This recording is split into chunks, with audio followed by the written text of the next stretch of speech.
The views, thoughts, and opinions expressed in the podcast belong solely to the hosts and not the host's past, present, or future employers.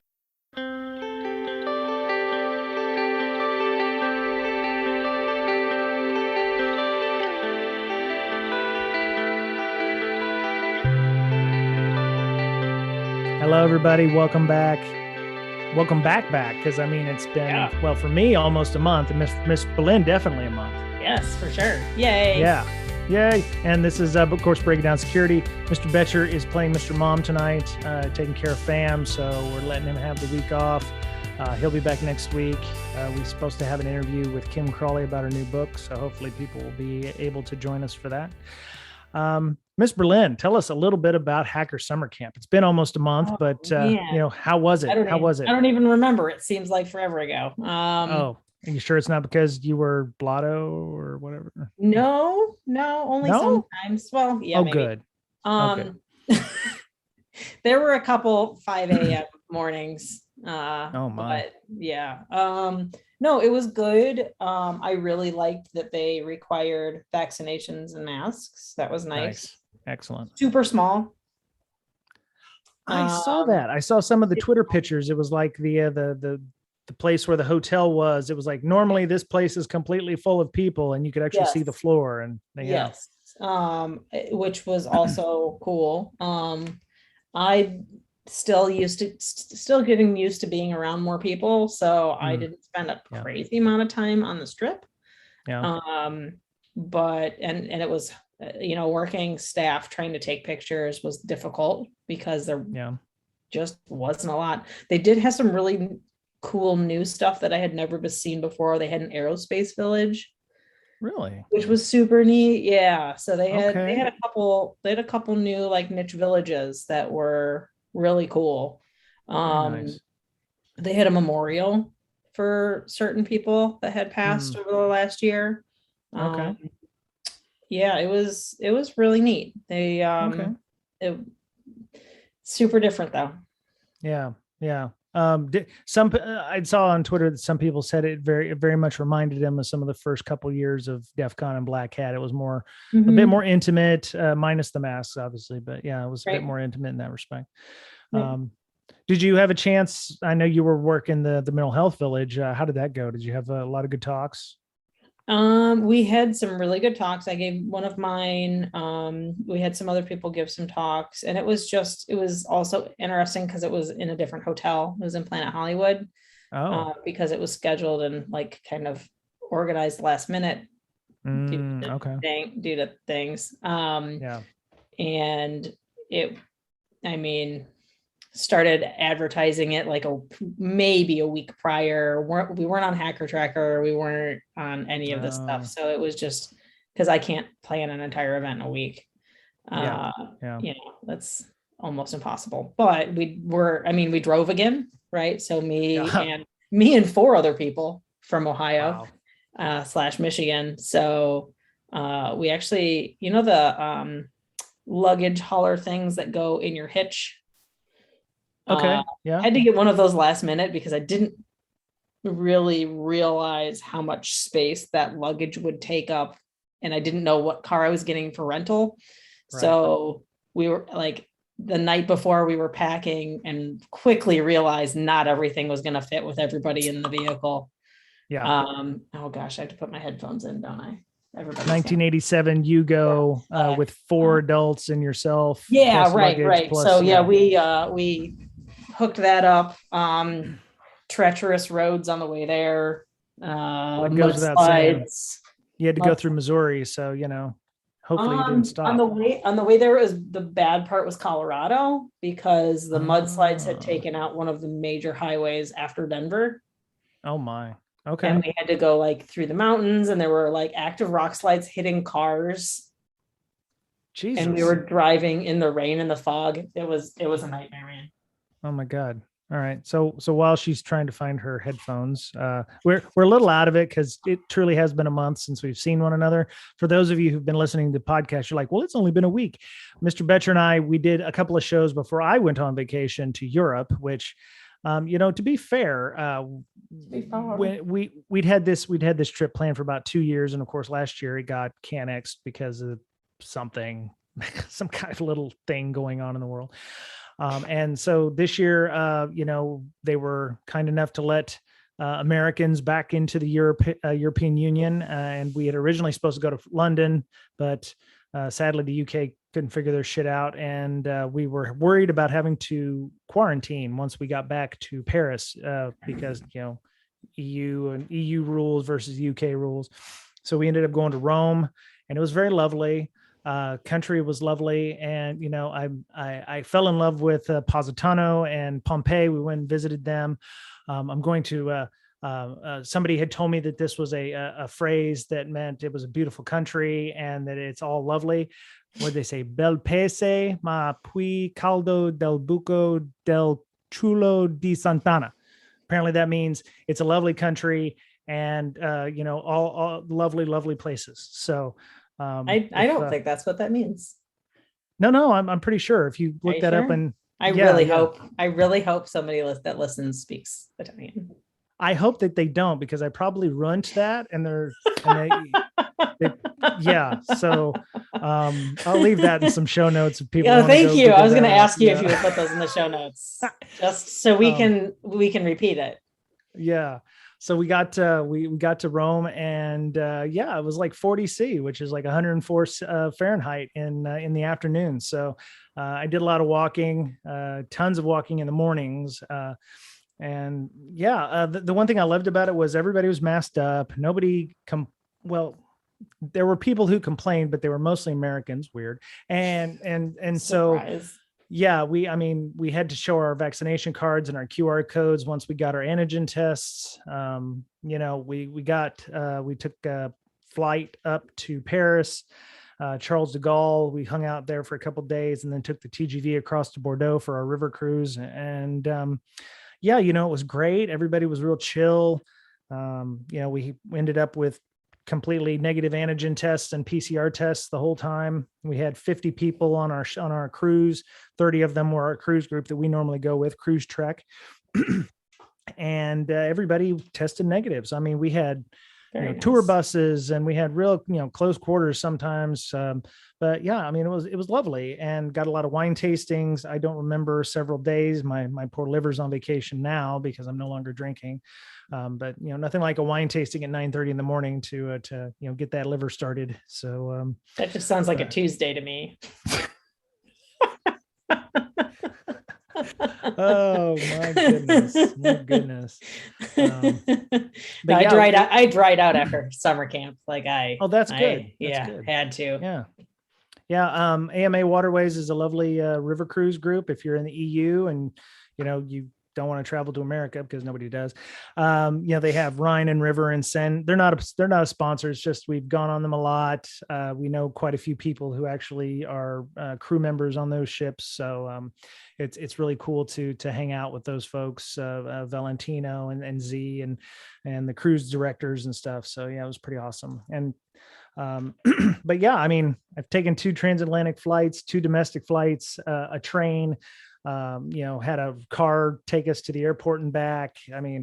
I went to the nth degree instead of just, people worried about going to little old Vegas for a week of, hacker summer camp.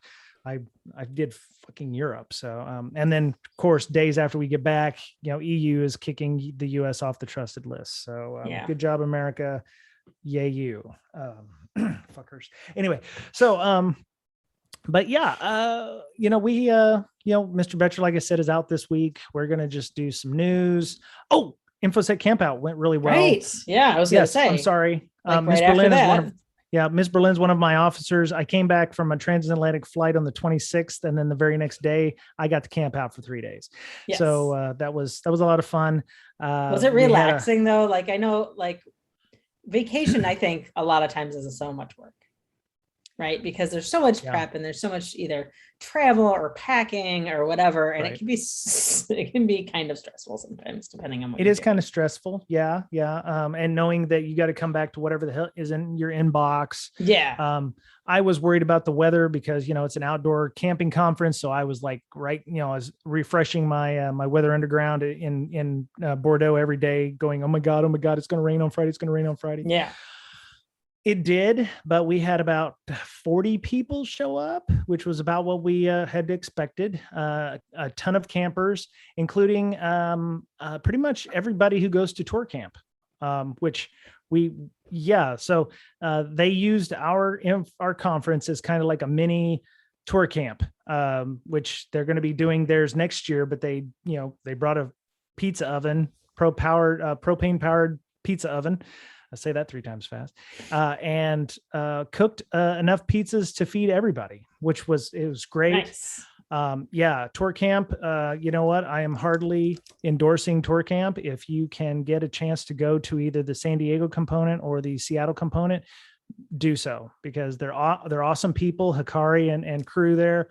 They came in, they didn't ask for any money. I offered, and they were like, no, we have to make the food good then if we got paid. So, they tested out the pizza oven and they fed everybody, and it was just awesome. And it was very cool. And they brought DJ, they brought a turntable, they had music on and a light show. It's just really solid, good people. So, tour camp, definitely go. I'm definitely going to try and do that next year. And if we can. But if you have a chance and you're on the West Coast, you just want to camp out, go to tour camp and then spend another 3 months and come to InfoSec Camp Out, which we've already got scheduled. So 26th, 27th, 28th of August, 2022, we've already booked the venue, so to speak. So which is the same time as the second Blue Team Con. So this was the third Blue Team Con. I remember. No. What? This is the first. That was the first one. No, I have a shirt from. You do. It never happened. Oh. It was supposed to be during COVID, and they pushed it off. Never did a virtual option. Oh, they just pushed it off. Right. That's right. Yeah. This was their first, which it was amazing. I mean, they've been planning it for almost 3 years. Right. I could have sworn that they had one like in 2019, but okay. Because I remember they gave me a t-shirt and I was like, cool. And I'll go to it. And then I never did. Okay, cool. Yeah. 2020's really screwed with us good, didn't it? Oh yeah. So tour camp, go to it. You may have to, take a ferry and kind of rough it, but they have power out there and everything, just like we do the InfoSec Camp Out, but good people. So Hikari and team, really awesome folks. So yeah. Sorry. I know it sounds like I'm advertising, but it is what it is. So, so we got some news. We're going to do a few articles this week. Yeah. So I saw this one on Twitter. This is the Apple story. Somebody had mentioned on Twitter and had posted this Verge article about Apple cares about your privacy unless you work at Apple. And they said the company has taken a strong stance on safeguarding its customers' data, but some employees don't believe it protects theirs. And, so the discussion is, a guy was sitting down with his manager during his first week at Apple when he was told he needed to link his personal Apple ID and work account. Struck him as odd because he owns an Apple product. His Apple ID is tied to his personal data.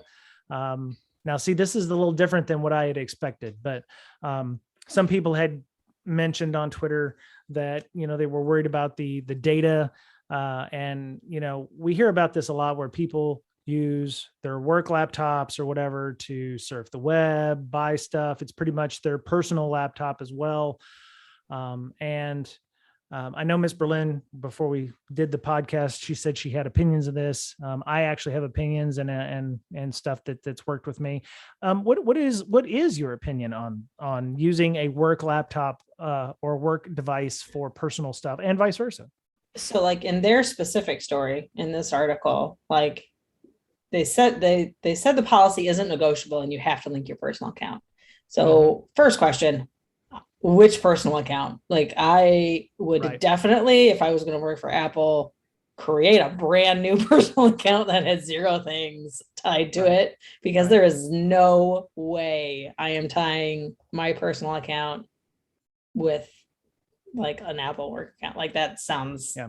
terrible. Then they can't use their work account, like their work email, to sign up for an app, which strikes me as really odd and invasive, right? So being as like I was one of the first 6 people at Blue Mira, we didn't have work devices really, right? Like I had my own MacBook and that's what I used, right? I had my own personal Apple ID. I had like everything in the beginning was like, okay, I was doing training and I was doing, writing, and I was doing this podcasting, and I was also doing Blue Mira stuff. Like I was basically using my personal device for all of the work stuff. And if anybody's ever seen Silicon Valley, that's a terrible idea. Yeah. Well, in that case, it's a forced BYOD. It's a reverse BYOD. Instead of you wanting to use your personal device, you didn't necessarily want to, but your options are to buy a separate device, which, if you're buying a Windows box or a Mac or whatever, it's going to get expensive, and you can't expect them to reimburse you for that. Sure. And which is fine. But then what happened, as we slowly grew, I got a work laptop, but then it was difficult because like transitioning all that stuff over and separating it all out is really difficult because like you're in the middle of stuff. So I just started using the new one, and again had everything on both. Stopped using the personal one except for other niche cases, whatever. But like what really kind of broke me from that was I actually had to sit down, and took me a couple days to separate everything out, because I had talked to our head of product who had worked at Duo and had to do like legal discovery once because like someone sued them or something, right? And he said was the biggest pain that he's ever had to go through and will never again use personal and work devices the same.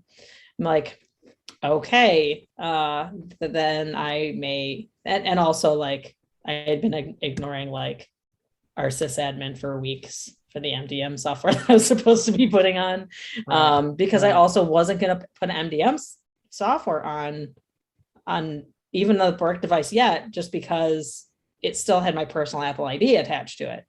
So you have to like decouple your personal Apple ID, set up a new one, logged out of Chrome, logged out of Firefox, like Zoom, literally everything that was personal, scrubbed it all, like, and then was fine. I mean, Dropbox is the only Dropbox and like a password safe, I think, are the two things that I have to share. But at that point, like it's fine to put like the MDM on them, in at least my case. But yeah, it's just it's a pain having 2 laptops, and it would be even more of a pain to do 2 phones and stuff. But I just think depending on who you are and what your case is, like if we get really big like Duo did and we get sued, I don't want to hand over my personal laptop. That sounds like a nightmare. Or your phone, because e-discovery is you're going to look at everything regardless. So it could be personal photos, it could be tweets, it could be anything stored on that box. They may not hit you if you're torrenting things and it's like, I probably shouldn't have torrented that season of Doctor Who on my work device, or they find out you're worse, IT can get in, if they're doing monitoring software, like you said, if they force people to put MDM on their software, that gives them remote access to your device, or to be able to make backups, quote unquote, which could just, do a complete scrape of your entire hard drive. So they've got everything, including what could be in your own personal Apple drives. Sure. And in the beginning, like it shows you what permissions the MDM has, right? It's like, oh, well, we're only turning on this ability or that ability or whatever, like to see what software versions you have and this and that. Like, okay, well, that's what you have now. But if you update those MDM permissions on the back end, I don't see that. Right. You could just like go ahead and be like, oh, well, now we want more control. Sorry. Like you've already given MDM permissions for stuff. So now we have everything. And like the scopes changed and you had no idea. Yep. Yeah. And I had to like, because before I never had a contract. And like when we did a contract, I had to like force them to change the wording because I still had my personal device. And like, it was just, yeah, it was kind of a mess, but yep. I mean, I get where they're coming from. I don't know that I would have, I mean, I understand like the person in this article is really excited to have the new job. Right. But I wouldn't link it. I'd be like, oh, I definitely do not already have a iCloud account. So I'm just going to create a new one. Yeah. Yeah. I don't have an iCloud account either, but yeah, this guy was all in on the ecosystem. So he said when he handed in his no, I mean, laptop, I do have one. Just say, just create a new one. Yeah. Right. Right. Yeah. So Preston said after 3 years, he handed in his resignation, presumably been using his work laptop for everything under the sun. And, you know, per Apple protocol, supposed to turn in all of his stuff and that he shouldn't wipe his computer's hard drive. He said his initial worry came to pass. Personal messages were on his laptop, private documents concerning taxes and a recent home loan. Now, the taxes, they've got your payroll and, you know, history. Sure. So, I mean, unless you're mining Bitcoin or some evil shit like that, they're going to know what they're withholding and, you know, and all that stuff. But, you know, there may be other things in taxes, like he may have a home. He said a recent home loan. So he tried to get a home, or he's, you know, tried to get a second home or something like that. Yeah. And he said there was no way to make sure that they were all removed from the laptop without wiping it completely. That's the other thing with MDM. Like if you have company IP on your personal box and you had lost that, or you know, taken it to DEF CON and Black Hat and somebody had taken your laptop, and you know, there's you've lost company data. You've lost, you know, more importantly, you've lost podcast data, you know, really. Right. Fair. Right. Exactly. Yeah. And, you know, any, you know, porn or anything you might've had on your laptop, you know, in addition to that, if you had MDM on your personal machine, they could technically wipe it. I worked at a place, government contractor, where people had been using their phones, business phones for personal reasons. And I come in one morning and guy's pissed off. He's like, oh my God, I hate fucking IT, whatever. I was like, well, what's wrong? And they're like, oh, they pushed an update to us and they bricked our phones and then they had to remote wipe them. I've lost baby pictures and, you know, all this stuff. And I was like, yeah, that's why I don't have shit on my phone. So yeah, people lost years worth of data and information on their phones that they were, you know, getting for free because the company was paying for it. But yeah, they didn't have an option to back up their phones or anything like that. And they lost baby pictures and stuff they couldn't get back. And yeah, that's why I use other backup options for my phone. Right. Well, my go-to back then at that government contractor was my phone was rooted, which it was. I used a third-party firmware or whatever. But you know, it wasn't until I started working at the company afterwards at Xerox that I was like, you know, I was using my laptop for everything. You know, I download completely legitimate torrents of Linux files, like ISOs, right? ISOs, yes. And you know, training materials in MP4 that taught me about hacking, which actually was true. But when I decided to leave the company, it was like, holy shit, I got a lot of stuff on here, you know? And then it was like, I need to not do this anymore. So from CrowdStrike on, I've kept everything separate. You know, one, because I didn't trust the endpoint solution that was on my CrowdStrike laptop. Weird. And you know, and you don't say. You know, yeah, and you know, I don't even check Amazon. I don't check Facebook. I don't do emails. I don't do Twitter. Anything on there. Even now at my new joint, the only thing that I have that's personal in nature is I connected to the BreakSec Slack. That's it. That's the only thing I have on there. And if I lose that, then that's no big deal because I've got it on 3 other devices. Yeah. You know, and it's not hard once you start doing it, but you have to start doing it at some point. You know, and people are like, well, you know, I have it on my phone and stuff. I don't have work email or Slack or messaging on my phone. How do you handle that? How do you handle that? My phone? Is there MDM on your phone? Nope. Nobody. Okay, they don't know. This is not the only people that know this is a company asset is like the HR lady. Okay. Okay.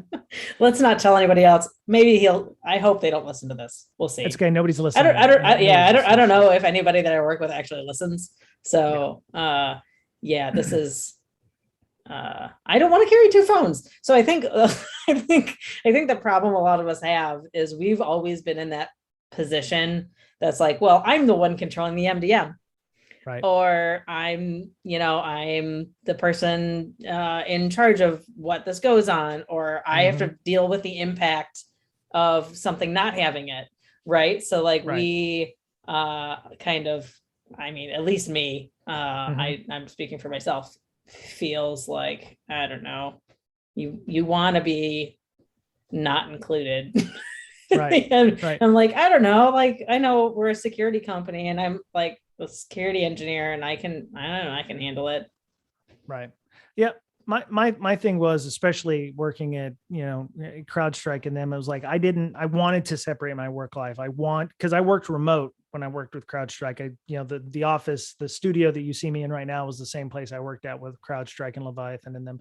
But it was like, I needed to be able to break away from that every day and leave work, if you will. And if I'm leaving work with my work email and my work messenger on my personal phone, then I'm not really leaving work.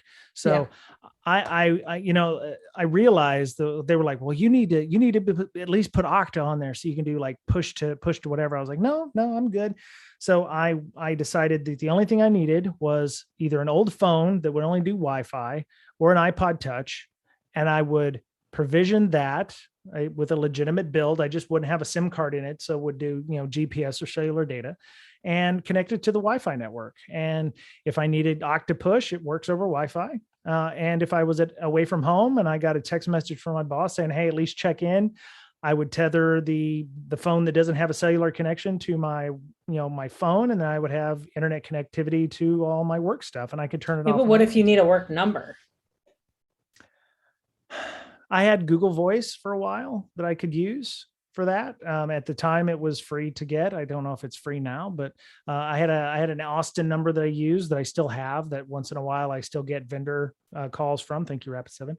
And so every once in a while I'll still get text voicemails from that. But for the most part, I don't give out a phone number these days. There's no reason to give out a phone number. So I've stopped worrying about needing to have a work phone number because the only people who want to contact me at work are vendors. So, gone are the days of needing to put a freaking phone number in your, email signature or what have you. So, plus there's other IP options. I think Zoom even has telephony now, or when I worked at Leviathan, they had a soft IP phone numbers through. I use my pseudo a lot. Your what? I use my pseudo a lot. My pseudo. Okay. Yeah, it's an app that you can like get temporary email addresses and phone numbers through. Oh, okay. Yeah. And the first one I think is free. But then you can pay an additional $1 or something a month. Yeah, sudo is my sudo the Linux command, MYSUDO. Okay. Yep. Okay. I use that anytime I need to sign up for something. Right. That I'm pretty sure I just want like one email. One thing. Yeah. Like that's what I use. That's cool. Proton Mail has something similar, right? I don't know. Like where it's a one-time email or something like that, or an ephemeral address. Yeah. I wished all email services had that, but I'm sure you have to pay for it. But there are definitely ways around that. Now I just elected not to put anything on my phone because the company culture of where I work at currently is I could get blown up at 9:00 at night. And I'm like, yeah, that ain't happening. So when I walk away from my work computer, it's closed and nobody can get a hold of me until the next morning. If they call me, it must be because it's really damned important. And I'm just a filthy PM, which is not important. So, but it is possible to disconnect yourself from that. And I think we entertain too much risk by mixing the crossing the beams, if you will, between personal and that. And phones are far more powerful these days. You shouldn't be bitching about not being able to check Facebook or your email or whatever on your work laptop, which is why I would argue that we can start blocking those sites on work. No more Gmail. If you're using Google Mail, like the paid version, they have other ways of getting around that, but you should be able to block Hotmail, Gmail, any free services like that, social media, any So social media. The problem with like social media and stuff though too is like, at least in our company and bigger ones that have full on like marketing departments, like Right. like I'm not in marketing anymore, but Right. I was so pseudo marketing in the beginning, so like I still access our company's Twitter and Facebook and LinkedIn and stuff, which makes that difficult. I would imagine there are definitely ways you could change that. And if we're working remote, if it's, if you're not on the VPN, you should be able to attach to that, if like ours, like we don't have a VPN because we don't really have any infrastructure. Right. Like, I mean, we do, but it's like behind single sign-on and two-factor auth, then that's true. Like, right. That's like true. It's not actually, it's difficult to do. I think you'd have to have a legit endpoint solution to be able to block that kind of stuff. Yeah, back in old timey days, back when we had an office with asses and seats, there was the whole which thing. I mean, people still do too. Right. Yeah, we always did like the fun split tunnel VPN, which everybody hates. It's just security and logging nightmare. The security people hate split tunnel, but everyone else likes it because right, because everything works. Everything works. But nobody that actually wants to track an instant likes split tunnels. Yep, exactly. But yeah, so it's something to think about, because you may decide you want to rage quit at your company next week. And if you've, crossed all the streams there, if you don't wipe your drives, you may end up like Preston from Apple, where it's like, oh, great, I've just turned over a bunch of personal information to some IT guy, including my Apple Face ID. And, you can change passwords and stuff to turn the Face ID stuff off, or, whatever your Apple IDs or what have you. But, yeah, if you have decided to go the route of putting MDM on your personal device, your phone or what have you, they could wipe your stuff. Yep. So, and you could lose more than just work data. So, and the problem too, like you mentioned, like with the baby pictures and stuff like that, imagine losing like all of your personal MFA token stuff. Oh gods. Yeah. All your two-factor auth stuff. Yeah. Like, see, I have, oh gosh. Yeah, I have even separate password lockers. I have my work password locker. I have my personal password locker, which is the work one is KeyPass, because I don't want to pay for it over there. And, I have one password for my personal, but yeah, I've got two MFA. I had an MFA work device and I had MFA personal device. Yeah. And, it's not, some people are like, oh, you're just paranoid or whatever, but I go the extra route. I also put my work device on the guest network, like an IoT device, because I don't know what is on my work device. That could be. You were such a good security person. I'm just a filthy PM, but yeah, I am terrible.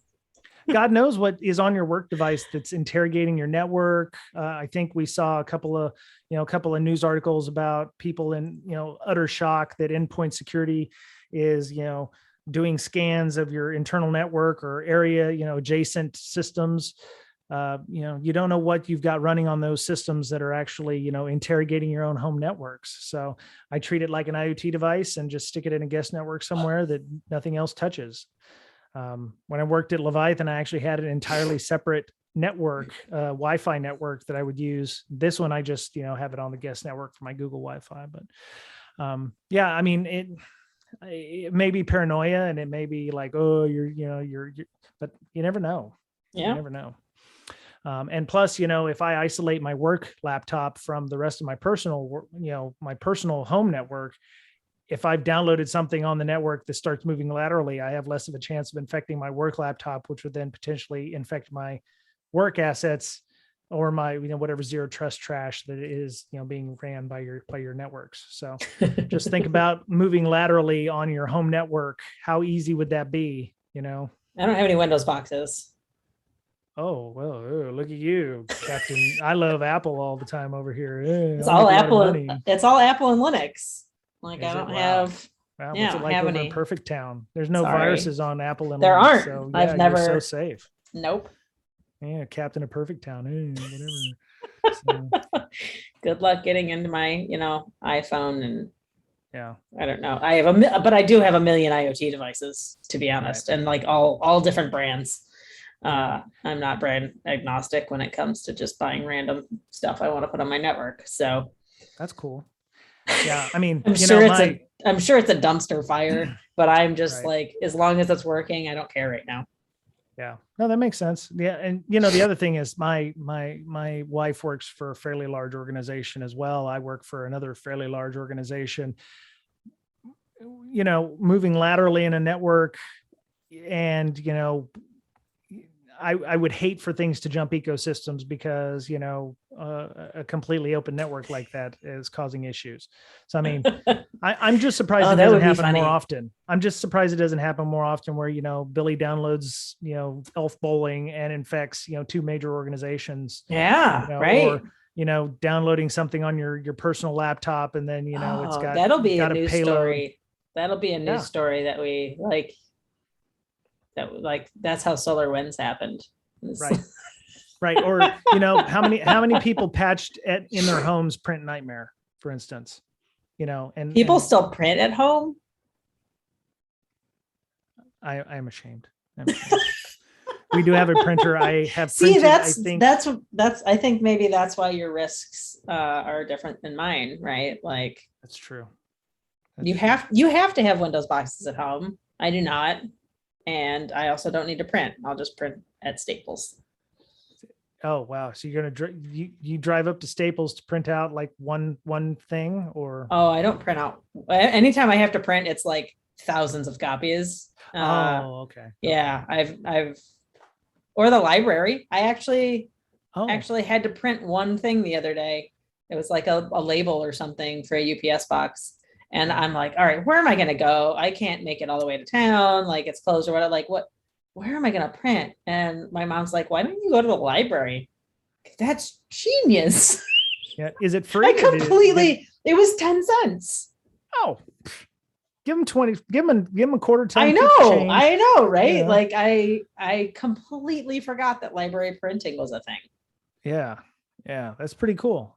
Yeah. And of course, as long as you're not looking at the weird guy over there with his, hand in his pocket while he's looking. No. So like it wasn't like that. Okay. No, not when I went anyway. Oh, okay. Okay. That's usually cool. I'm that person. No. Oh.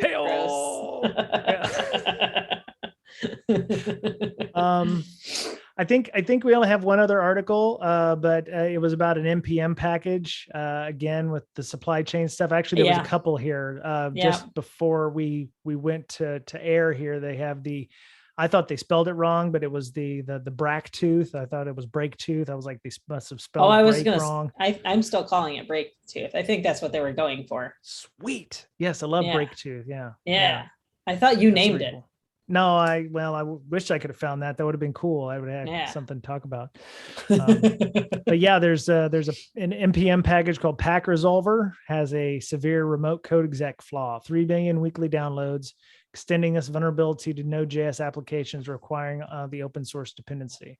Touts itself as a module that accepts proxy configuration files and generates a function for your app to map certain domains to use a proxy. Yep. I think we've talked a lot about supply chain issues. This isn't one where somebody just handed it over, but I mean, these are very popular ones. It said it was, this is very similar to how WPAD works, the web proxy auto discovery protocol in Windows. So I think I would hope that this got caught before it, they say a few lines of JavaScript can bypass a VM or lead to RCE. So yeah, this is not the only proxy related NPM, but it is one of the most popular ones. So they do have a fix for it, version 5.0, simply bumping up the degenerator version to 3.01. So Sync looks like they may have caught this or may have been able to support the developer in the coordinated disclosure process. So one of the researchers must have found it. If you're using this, if you're one of the 3 million weekly downloads, I don't know why would it be weekly, 3 million weekly? You would imagine that after a time, it's just people downloading the same thing over and over again, or maybe it includes the updates. Oh, that could be. I was thinking maybe internally people keep syncing their repos internally so that they're not pulling things out. Maybe that's how they're getting 3 million weekly downloads. You've got a number of people at home who just like decide they want to, store the entire NPM, distro servers and packages, mirrors or something. But yeah, if you're using pack-resolver, patch your shit because you got an RCE in it, especially if you've got a Node.js system externally accessible using this. So, it's a little RCE between friends. So, and then of course the brack tooth. That was kind of an interesting one. Affects a number of Bluetooth chipsets, which as we've talked about with like Ripple 20 and all those. These are chipsets made by companies like Zhuhai Gelei Technology and Blutrum Technology and Texas Instruments and Qualcomm and Intel and Expressive Systems and Scilabs. Companies that, with the exception like Qualcomm and Intel and TI, you may not know who actually owns that company, but you can almost be assured that they're using that shit in your TP-Link router or your Huawei phone or something like that. So, they say digging deeper, researchers discovered more than 1,400 product listings affected by bracktooth, and the list includes, but not limited to, the following devices: smartphones, infotainment systems. So your car might, I wonder if our cars are affected. I would almost be saying yes. Our cars being Teslas, because we're mutual Tesla owners. Tesla Club. What? Hey, woo. Woo. It's because all the money we earn from the podcast. Yeah, that's it. Thank you, Patreon donors. I'm just kidding. Just kidding. Please. I'm just kidding. Please. Please stop. Don't hurt us. But audio devices, home entertainment systems, keyboards, toys, industrial equipment. I mean, the headphones I'm using right now have a Bluetooth chipset in them because I'm using them to tether to the computer. Phones, my Pixel has one. I mean, I've got a number of little things that turn conventional headphones into Bluetooth connected stuff. I mean, So it's a number of security flaws ranging from denial of service by crashing the firmware, or a deadlock condition where the Bluetooth communication is no longer possible, to arbitrary code. So there you go. They said all you need is a development kit, which there's a little bit of a level of effort here. They said the bracktooth would need an Expressive 32 development kit, custom link manager protocol firmware, and a computer to run the proof of concept tool. So there's 16 bracktooth vulnerabilities. 2021 28 139 is a higher risk than others because it allows for arbitrary code execution. So that's on Expressive SoC chipsets. So if you have, find out if your favorite IoT device has an Expressive chipset in it, and go to town, see if that works. There's a video in the bleepingcomputer.com link with, I believe it shows a proof of concept. I could be wrong. But yeah, Intel, Qualcomm chipsets, DOS condition, sending a malformed Bluetooth packet, which is not hard to do with the technologies that we have available. Optiplex Alienware laptops and desktops, Surface devices, Go2 Pro 7 Book 3, and smartphones, Poco Phone F1 and Oppo Reno 5G. So yeah, those are, I don't know what the hell those are, but those are probably not US American phones here. So, but yeah, they did a good write-up on this. They have a number of things, including a list of the 16 write-ups. So max slot length overflows, invalid max slot types, RAND flooding, same host connection, invalid complete setup. I mean, it runs the gamut here. So if you want to check out any of those CVEs, it looks like they've been put out there. So good job to the writer of that on Bleeping Computer. But yeah, that just again highlights supply chain issues. You don't know what you've got running in your systems. If you're an IoT company, you need to know what you got running and going on there. So always keep track of your PLCs. They say industrial equipment is also involved. So you need programmable logic controllers specifically. So that's good times. So Yeah, it won't be the last. And, hopefully they'll be able to issue patches, or again, they probably won't be able to issue patches. So, yeah.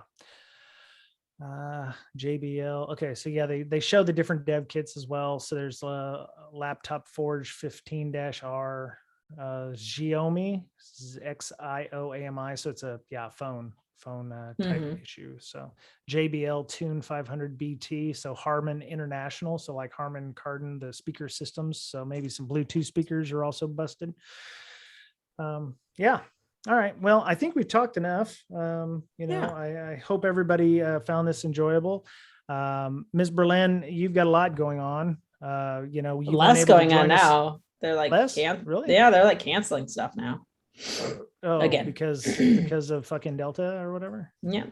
Yep. What were you supposed to be at that got canceled?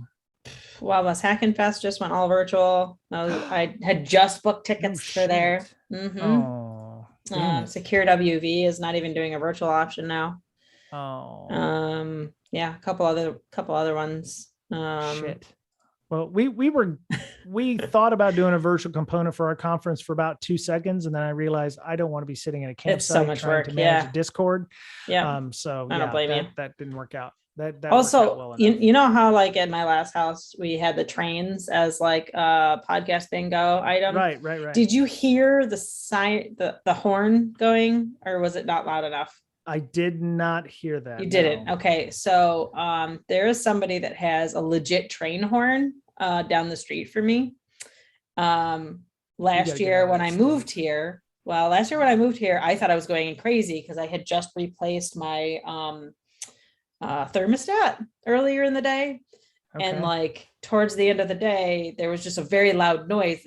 I swear was coming from outside. And by the time I would get to the window to open the window, it would stop.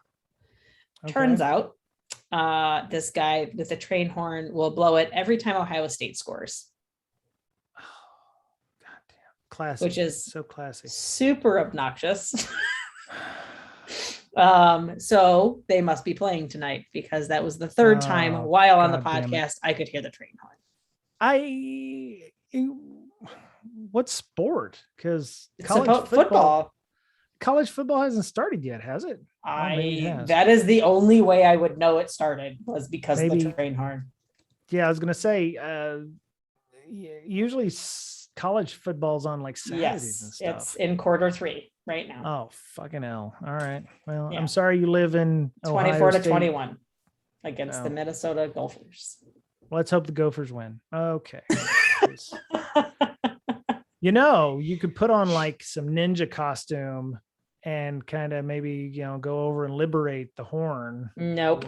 I think it would just come back in like triplicate or something then. I don't know.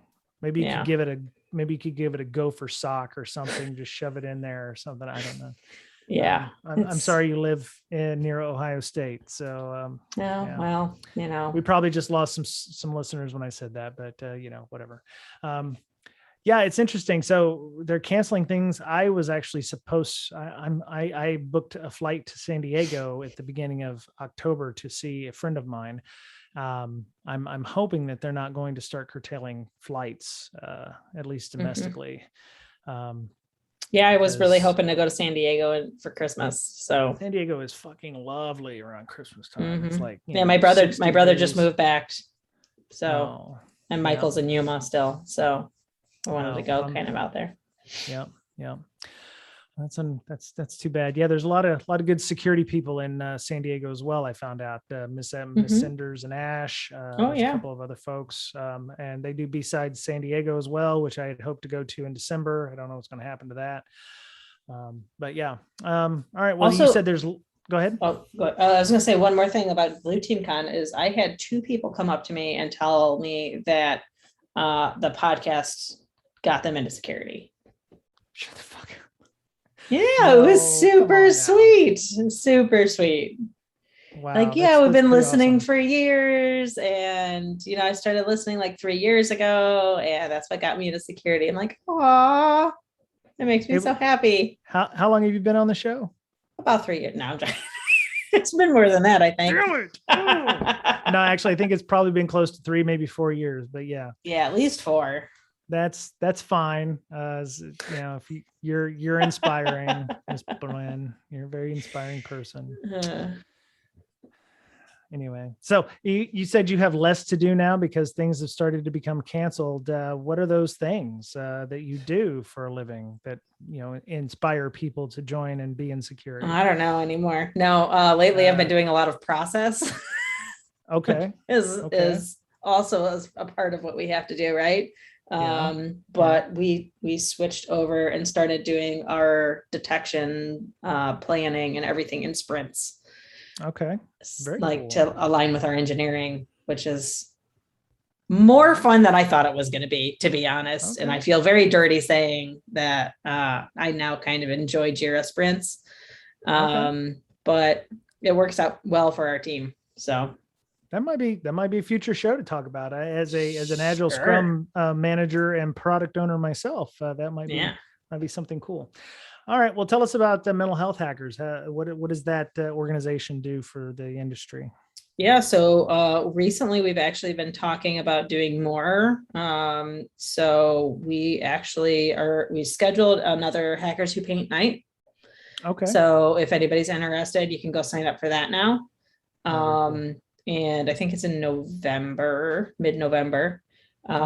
So we'll be doing that with another group of people. Last time I think we had about 30 people. We shipped out 40 kits. Oh, wow. People did it like on their own times too. They didn't do it necessarily with the Zoom meeting. Mm-hmm. And then, we all kind of just followed somebody along and painted, and it turned out pretty cool. Made some happy little trees and some happy clouds. Okay. Yeah. Very nice. They were very angry clouds because it was a lightning storm. But yeah, it was still fun to paint. And then, gosh, I don't even know what we're doing next. Now that we were going to do Wild West Hacking Fest, but can't do that now. We'll see. We'll see what else we do. We're always looking for ideas of stuff to do remotely that don't involve just another Zoom meeting, because we feel like that doesn't help anybody's mental health. Agreed. Yep. Yeah. We had the whole village at Blue Team Con, and it actually turns out because AV was so expensive for the room, we decided to not do AV and just have presenters sit down and kind of do like a little powwow, like sit around and like give the talks. And it was way cooler. Like more conversational than especially when you're talking about topics that like are mental health related. Like it's really cool and that's what we did at DEF CON too. Is just to like sit down and like you kind of give your presentation, which for me is kind of a struggle to give a presentation without my speaker notes, because I read off of those a lot. But it was way more conversational. So I think it may have been like more beneficial for people. So I really like that. But yeah, that's what we're doing with that. And then soon we should be recording like legitimate, like Blue Mira sponsored podcasts, which is going to be cool. We've invited Blue Mira, which is Ms. Berlin's company, to come and do some talks on response and logging and monitoring. Oh, she's right. Oh, because we announced our Series A. Oh, that's right. You're all rich now. Yeah. Well, I'm not. Like the company is. I didn't get any of it, but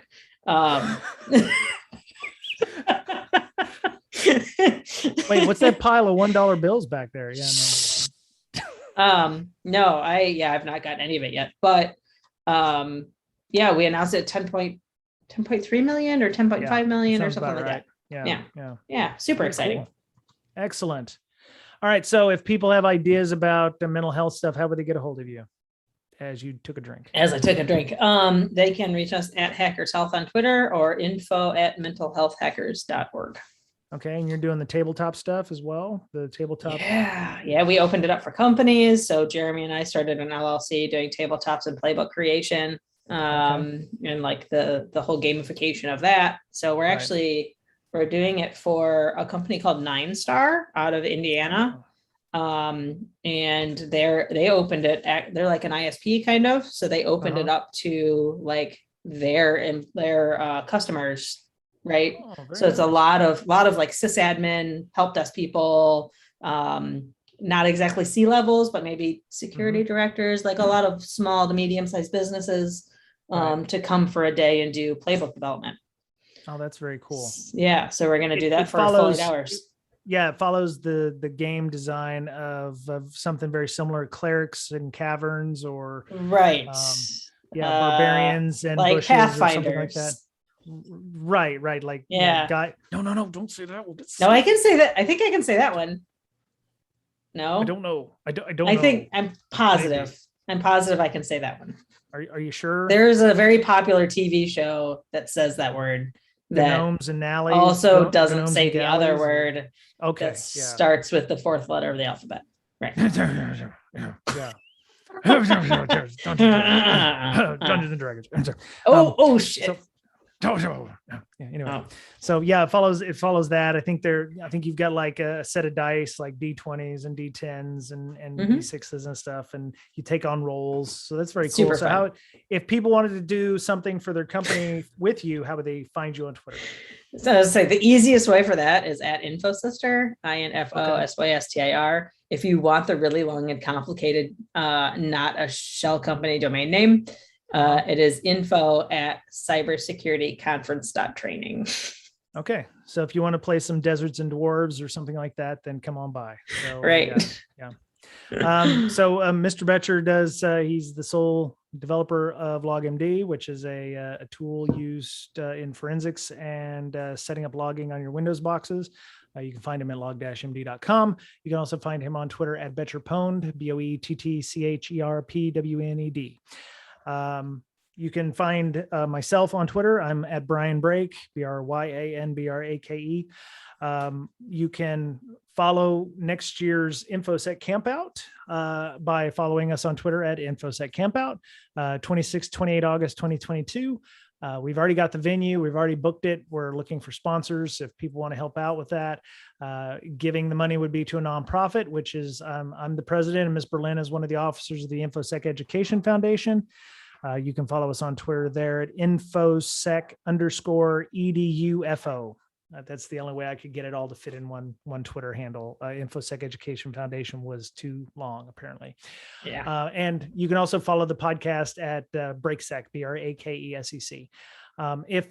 So like Ms. Berlin said, she's looking for ways to improve mental health by just, instead of just showing up on a Zoom, we're looking for educational opportunities as a nonprofit to help with that. I know that we donated some money for the paint kits. Yep. We're also looking for ways to help with underrepresented groups on educational initiatives. The Blacks in Cyber was one of the villages that happened at Hacker Summer Camp there, which was really awesome. Black Girls Hack, of course, we've had those folks on the podcast in the last couple of months talking about what they do. Very excellent organizations. But if you're an educational initiative and you're trying to find a way to start that up, we would love to help out in any way we can. We have probably 15, 20 combined years of experience in education and mentoring and stuff. So please feel free to reach out to myself or any of our officers. And you can find us online there. So thank you to our Patreon donors. I'd like to thank Chris. He started joining our Slack, and he also donated a little money. He didn't have to donate the money to join the Slack, but I do appreciate his contribution to help us and support us on that. It goes to GoDaddy paying for domain registration, Zoom fees every month. We have it also just time and effort in building a community. And our Slack is available. You can send a DM to Brakesec on Twitter or bds.podcast@gmail.com. And we are just finishing up our book club over there. I think we started that up, and it was a fairly short book. I think it only lasted 3 or 4 weeks, but I know that we are working on getting another book started. David Sybuck, one of our moderators, and Paige and Sec over there is trying to get another one started up for the winter time. So if you're interested, and we do it usually chapter by chapter, but you can definitely join us. We do a Zoom. People buy the book either electronically or Dead Tree version, and we just review the book and talk about it. Can be a technical book. I think we even tried doing thrillers like the one Daniel Suarez's book. I think we may have talked about doing something like that in the future, where we just have a non-technical book. So yeah, come and join us and hang out. And we have a code of conduct, and we're a moderated community. So yeah, come and join us. So. All right. Well, that was it for Breaking Down Security this week. That went really long, and I didn't expect it to. So I hope everybody's enjoying it. Next week, we'll be on with Kim Crawley talking about her new book that's coming out. You may have heard her on our show almost a year ago with Philip Wiley, talking about how to get into InfoSec. So I'm hoping I hope you enjoy the upcoming interview. And take care of yourselves. Please go get vaccinated, because I mean, Wild West Hacking Fest is now virtual.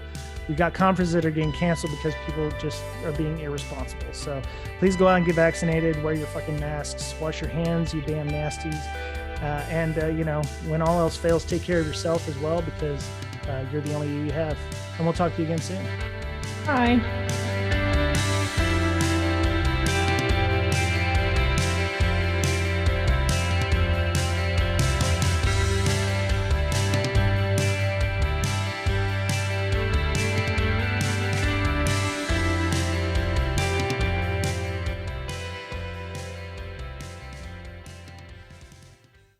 Good show, but it went a little long. But it's okay. It was good content. Yeah, we were ranting. It's been a while. Yeah, ranting. Oh, that's right. It has been a month. It's been over a month for you. So yeah, I know. Ranty.